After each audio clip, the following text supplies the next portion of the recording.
할렐루야. 하나님의 크신 은혜가 가득한 복된 하루가 되기를 주의 이름으로 축복합니다. 성경 읽어주는 목사 하양토끼 김익수 목사입니다. 어떻게 2022년 한 해를 잘 시작하셨습니까? 복된 한 주, 은혜로운 한 주 시작하셨습니까? 오늘도 그런 힘찬 은혜들을 나눌 수 있는 그런 하루가 되기를 주의 이름으로 축복합니다.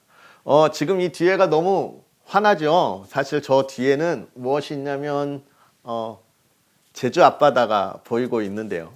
시간이 있어서 제주에 와서 이렇게 촬영을 하고 있습니다. 더 걱정이 되는 건 정말 다시 이제 올라가서 육지에 가서도 이렇게 촬영할 수 있는 좋은 공간이 어떻게 잘 만들어질까 걱정이 되지만, 그러나 하나님께서 이 성경 읽기를 더욱더 아름답게 또 잘 이끌어 가실 줄 믿습니다. 여러분에게 저 아름다운 풍경을 좀 보여주고 싶은데 보여주지 못해서 너무너무 안타깝고, 제가 기회가 되면 저 아름다운 풍경을 담아서 또 하나님의 말씀을 읽어드리도록 하겠습니다. 오늘은요, 우리 하나님의 말씀 창세기 10장부터 13장까지 하나님의 말씀을 함께 읽도록 하겠습니다. 노아의 아들 셈과 함과 야벳의 족보는 이러하니라. 홍수 후에 그들이 아들들을 낳았으니 야벳의 아들은 고멜과 마곡과 마대와 야왕과 두발과 메색과 디라스요. 고멜의 아들은 아스그나스와 리박과 도갈마요. 야완의 아들은 엘리사와 달시스와 기띔과 도다님이라. 이들로부터 여러 나라 백성으로 나뉘어서 각기 언어와 종족과 나라대로 바닷가의 땅에 머물렀더라. 함의 아들은 구스와 미스라임과 북과 가나안이요. 구스의 아들은 스바와 하윌라와 삽다와 라아마요. 삽드가요. 라마의 아들은 스바와 드단이며, 구스가 또 니므롯을 낳았으니 그는 세상의 첫 용사라. 그가 여호와 앞에서 용감한 사냥꾼이 되었으므로 속담에 이르기를 아무는 여호와 앞에 니므롯같이 용감한 사냥꾼이로다 하더라. 그의 나라는 시날 땅의 바벨과 에렉과 악갓과 갈레에서 시작되었으며, 그가 그 땅에서 아수르로 나아가 니느에와 르호보딜과 갈라와 및 니느에와 갈라 사이에 레센을 건설하였으니 이는 큰 성읍이라. 미스라임은 루딤과 아나임과 르하빔과 납두힘과 바드루심과 가슬루힘과 갑도림을 낳았더라. 가슬루힘에게서 블레셋이 나왔더라. 가나안은 장자 시돈과 헷을 낳고 또 여부스 족속과 아모리 족속과 기르가스 족속과 히위 족속과 알과 족속과 신 족속과 아르와 족속과 스말 족속과 하맛 족속을 낳았더니, 이후로 가나안의 자손의 족속이 흩어져 나아갔더라. 가나안의 경계는 시돈에서부터 그라를 지나 가사까지와 소돔과 고모라와 아드마와 스보임을 지나 라사까지였더라. 이들은 함의 자손이라 각기 족속과 언어와 지방과 나라대로였더라. 셈은 에벨 온 자손의 조상이요 야벳의 형이라. 그에게도 자녀가 출생하였으니 셈의 아들은 엘람과 아스루와 아르박삭과 룻과 아람이요.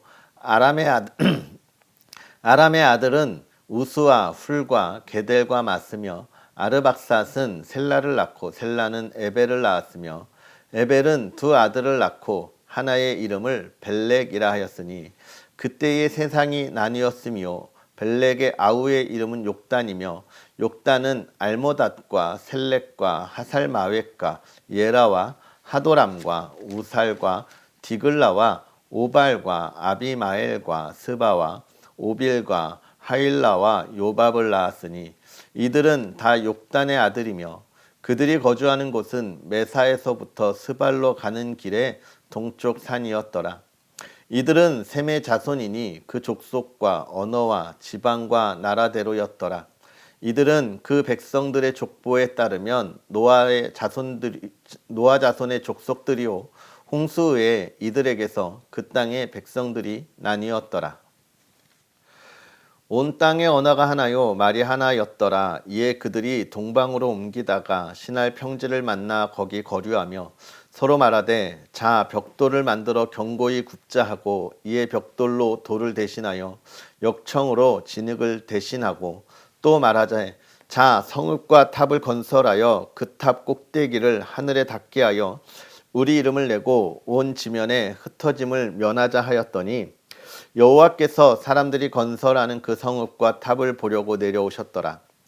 여호와께서 이르시되 이 무리가 한 족속이요 언어도 하나이므로 이같이 시작하였으니 이후로는 그 하고자 하는 일을 막을 수 없으리로다.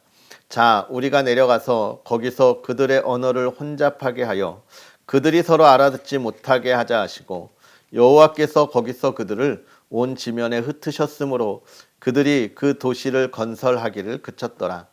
그러므로 그 이름을 바벨이라 하니 이는 여호와께서 거기서 온 땅의 언어를 혼잡하게 하셨음이니라. 여호와께서 거기서 그들을 온 지면에 흩으셨더라.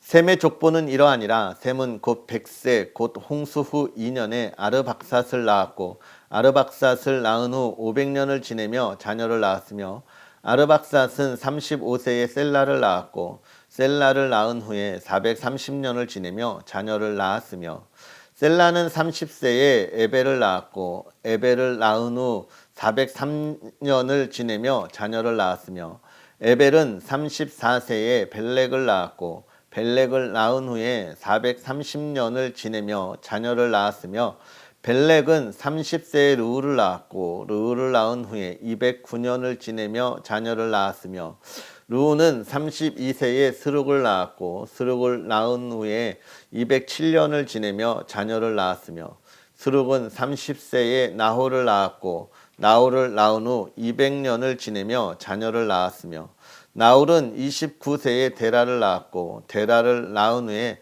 119년을 지내며 자녀를 낳았으며 데라는 70세에 아브람과 나홀과 하란을 낳았더라.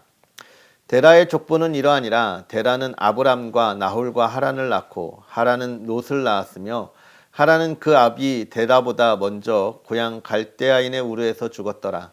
아브람과 나홀이 장가 들었으니 아브람의 아내의 이름은 사레며 나홀의 아내의 이름은 밀가니 하란의 딸이요 하란은 밀가의 아버지이며 또 이스가의 아버지더라. 사레는 임신하지 못함으로 자식이 없었더라. 데라가 그 아들 아브람과 하란의 아들인 그의 손자 롯과 그의 며느리 아브람의 아내 사레를 데리고 갈대아인의 우르를 떠나 가나안 땅으로 가고자 하더니 하란에 이르러 거기 거류하였으며 데라는 나이가 205세가 되어 하란에서 죽었더라. 여호와께서 아브람에게 이르시되 너는 너의 고향과 친척과 아버지의 집을 떠나 내가 내게 보여줄 땅으로 가라. 내가 너로 큰 민족을 이루고 내게 복을 주어 내 이름을 창대하게 하리니 너는 복이 될지라. 너를 축복하는 자에게는 내가 복을 내리고 너를 저주하는 자에게는 내가 저주하리니 땅의 모든 족속이 너로 말미암아 보득을 얻을 것이라 하신지라. 이에 아브람이 여호와의 말씀을 따라갔고 롯도 그와 함께 갔으며 아브람이 하란을 떠날 때에 75세였더라. 아브람이 그의 아내 사레와 조카 롯과 하란에서 모은 모든 소유와 얻은 사람들을 이끌고 가나안 땅으로 가려고 떠나서 마침내 가나안 땅에 들어갔더라. 아브람이 그 땅을 지나 세겜 땅 모래 상수리 나무에 이르니 그때에 가나안 사람이 그 땅에 거주하였더라. 여호와께서 아브람에게 나타나 이르시되 내가 이 땅을 내 자손에게 주리라 하신지라. 자기에게 나타나신 여호와께 그가 그곳에서 제단을 쌓고 거기서 베델 동쪽 산으로 옮겨 장막을 치니 서쪽은 베델이요 동쪽은 아이라. 그가 그곳에서 여호와께 제단을 쌓고 여호와의 이름을 부르더니 점점 남방으로 옮겨갔더라. 그 땅에 기근이 들었으므로 아브람이 애굽에 거류하려고 그리로 내려갔으니 이는 그 땅에 기근이 심하였음이라. 그가 애굽에 가까이 이르렀을 때에 그의 아내 사라에게 말하되 내가 알기에 그대는 아리따운 여인이라. 애굽 사람이 그대를 볼 때에 이르기를 이는 그의 아내라 하여 나는 죽이고 그대는 살리리니 원하건대 그대는 나의 누이라 하라. 그러면 내가 그대로 말미암아 안전하고 내 목숨이 그대로 말미암아 보존되리라 하니라. 아브람이 애굽에 이르렀을 때에 애굽 사람들이 그 여인의 심히 아리따움을 보았고 바로의 고관들도 그를 보고 바로 앞에서 칭찬하므로 그 여인을 바로의 궁으로 이끌어 들인지라. 이에 바로가 그로 말미암아 아브라함을 후대함으로 아브라함이 양과 소와 노비와 암소 나귀와 낙타를 얻었더라. 여호와께서 아브라함의 아내 사레의 일로 바로와 그 집에 큰 재앙을 내리신지라. 바로가 아브라함을 불러서 이르되 내가 어찌하여 나에게 이렇게 행하였느냐? 내가 어찌하여 그를 내 아내라고 내게 말하지 아니하였느냐? 내가 어찌 그를 누이라 하여 내가 그를 데려다가 아내를 삼게 하였느냐? 내 아내가 여기 있으니 이제 데려가라 하고 바로가 사람들에게 그의 일을 명하매 그들이 그와 함께 그 아내와 그의 모든 소유를 보내었더라. 아브라함이 애굽에서 그와 그의 아내와 모든 소유와 롯과 함께 네겝으로 올라가니 아브라함에게 가축과 은과 금이 풍부하였더라. 그가 네겝에서부터 길을 떠나 베델에 이르며 베델과 아이 사이 곧 전에 장막 쳤던 곳에 이르니 그가 처음으로 제단을 쌓은 곳이라. 그가 거기서 여호와의 이름을 불렀더라. 아브라함의 일행 롯도 양과 소와 장막이 있으므로 그 땅이 그들을 동거하기에 넉넉하지 못하였으니 이는 그들의 소유가 많아서 동거할 수 없었음이니라.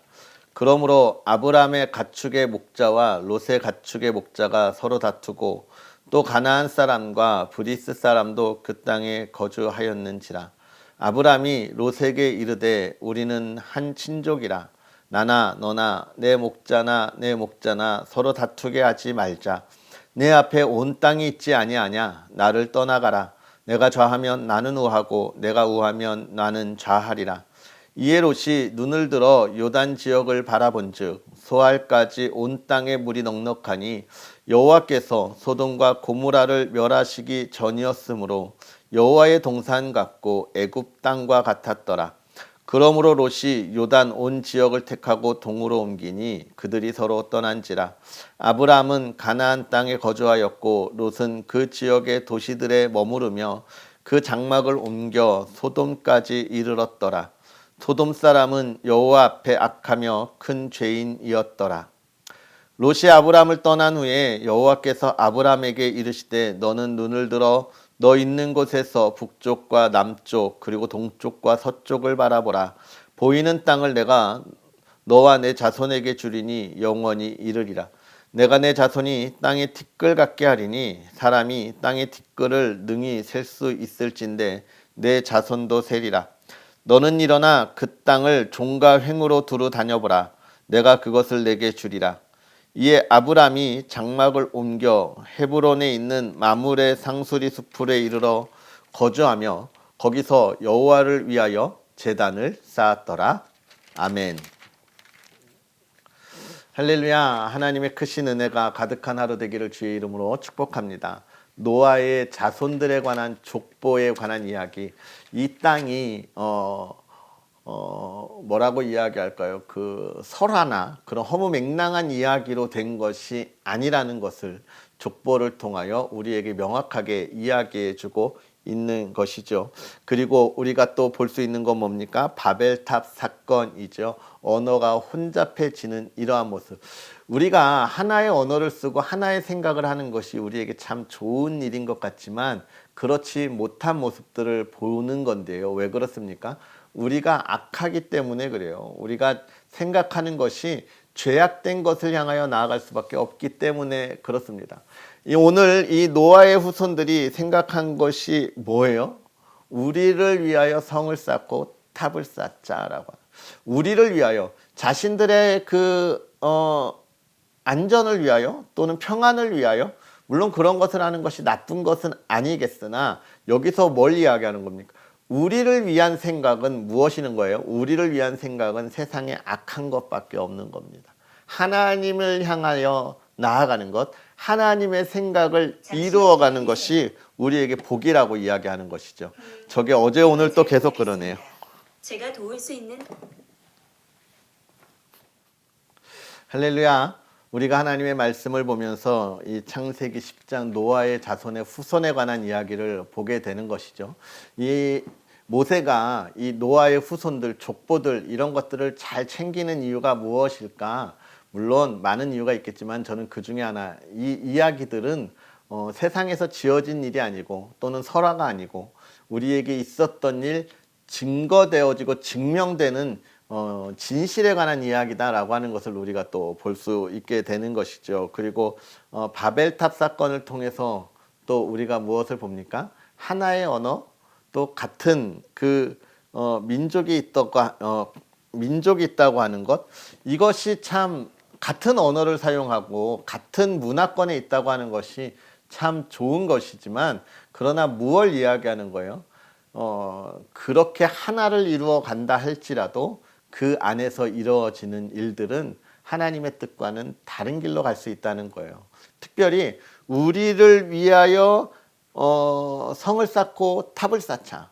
뭐예요? 우리의 안전을 위하여, 또 우리의 번영을 위하여라고 이야기하지만, 그것이 우리의 안전, 우리의 뜻, 우리를 향한 그 평안, 그것이 무엇입니까?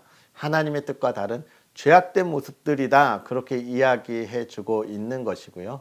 그래서 결국은 이 땅에서 우리가 살아갈 때는 어떻게 살아야 하냐, 우리의 생각도 중요하지만 하나님의 생각이 무엇인지를 우리가 늘 물어보고 가야 하는 것입니다. 그 하나님의 뜻을 우리가 어떻게 물어보아야 할까요? 기도해야 하는 것이죠. 기도하면서 하나님 말씀하옵소서, 내가 듣겠나이다 라고 우리가 해야 되고, 또 악한 것이 나의 영을 유혹하지 않도록 우리가 분별해야 하는 것입니다. 그러면서 이제 이 아브라함을 하나님이 이제 부르시죠. 아브라함을 부르시는 거예요. 12장에 부르십니다. 그러면서 뭐라고 부르시는 거예요? 너는 너의 고향과 친척과 아버지의 집을 떠나 내가 내게 보여줄 땅으로 가라, 이렇게 이야기하는 거예요. 근데 여기서 우리가 생각할 것, 아브라함이 하나님을 찾아와서 나에게 복을 주십시오, 내가 이렇게 하겠습니다가 아닌 어떤 거예요? 하나님이 아브라함을 부르시고 내가 너를 복주기 위하여 불렀다라고 이야기하는 것이죠. 하나님이 오늘 우리를 그렇게 하나님의 복 가운데 거하게 하여 주시기 위해 부르신 줄 믿으시기를 주의 이름으로 축복합니다. 많은 이야기가 있지만 또 오늘 생각해 볼 것은 13장의 아브라함과 롯의 이 헤어짐, 이별의 순간의 모습들인데요. 저는 여기서 참 우리가 하나님의 뜻 안에 있는 것이 무엇인지 또 볼 수 있었으면 좋겠어요. 아브라함이 너가 좋은 곳으로 가라 할 때 롯이 눈을 들어봐요. 눈을 들어 너무 좋은 곳을 이렇게 쭉 보고 나는 저쪽으로 가겠습니다 라고 해 소돔과 고모라를 가잖아요. 여러분, 우리가 보는 것이 너무 좋은 것 같지만 그곳은 어떤 곳이냐, 계속 이야기하는 거예요. 그곳은 죄악이 있는 곳, 그곳은 악한 것이 있는 곳, 그곳은 멸망이 있는 곳을 우리는 좋게 본다라고 하는 거예요. 그런데 아브라함이 어떻습니까? 하나님이 아브라함에게 너는 눈을 들어 보라, 이렇게 이야기하잖아요. 하나님이 보여주는 것, 그것은 우리가 보는 것을 뛰어넘는 기쁨이고, 또 우리가 보는 것을 뛰어넘는 그 은혜고 복의 자리라고 하는 것을 우리에게 이야기해 주고 있는 것이죠. 사랑하는 성도 여러분, 2022년을 우리가 열어가면서 나의 눈을 열고 나의 눈으로 보고 계획하는 것이 아니라 하나님이 보여주는 것을 바라보고 나아갈 수 있었으면 좋겠어요. 요즘 세상에 있는 이들이 코로나19를 통해서 하나님이 있으면 이렇게 하겠나라는 이야기 많이 하시죠. 여러분, 그렇게 세상의 눈으로 볼 수 있는 것에 우리가 좌절하거나 넘어지지 말고 그것을 뛰어넘어 하나님이 우리를 통하여 보여주시는 것이 무엇인지를 볼 수 있었으면 좋겠습니다. 그것은 뭐예요? 영원한 하나님의 나라, 이 땅에 저런 코로나19와 같은 좌절과 절망과 슬픔이 없는 영원한 영광과 기쁨의 나라인 줄 믿습니다. 2022년 그 영광을 위하여, 그 기쁨을 위하여 달려가는 저와 여러분, 그리고 오늘 하루가 되었으면 좋겠습니다. 우리 기도하겠습니다. 살아계셔서 역사하시는 하나님, 오늘도 우리에게 귀한 은혜를 더하사 주의 사랑하는 이들이 하나님의 말씀을 읽고 하나님과 함께 동행합니다. 하나님, 우리에게 깨닫는 은혜를 더하여 주셔서 하나님의 말씀을 우리가 읽을 때에 하나님을 더욱더 찬양하게 하여 주옵시고, 하나님, 우리가 다시는 죄악된 길에 들어가지 아니하게 하여 주옵시고, 하나님의 말씀 안에 든든히 세워져가는 믿음의 사람들 되게 하옵소서. 2022년 하나님이 주시는 복을 마음껏 누리게 하여 주옵시고, 하나님이 주시는 은혜 안에 하나님이 행하실 일을 이루어가는 믿음의 사람들 되게 하여 주옵소서. 오늘 하루도 하나님의 평안한 가운데, 기쁨 가운데, 마음껏 하나님을 찬양하는 하루가 되기를 간절히 바라고 원하오며 예수님의 이름으로 축복하고 기도합나이다. 아멘. 할렐루야. 오늘 하루도 주님 안에서 승리하십시오. 우리 또 내일 하나님의 말씀과 함께 하겠습니다. 사랑합니다.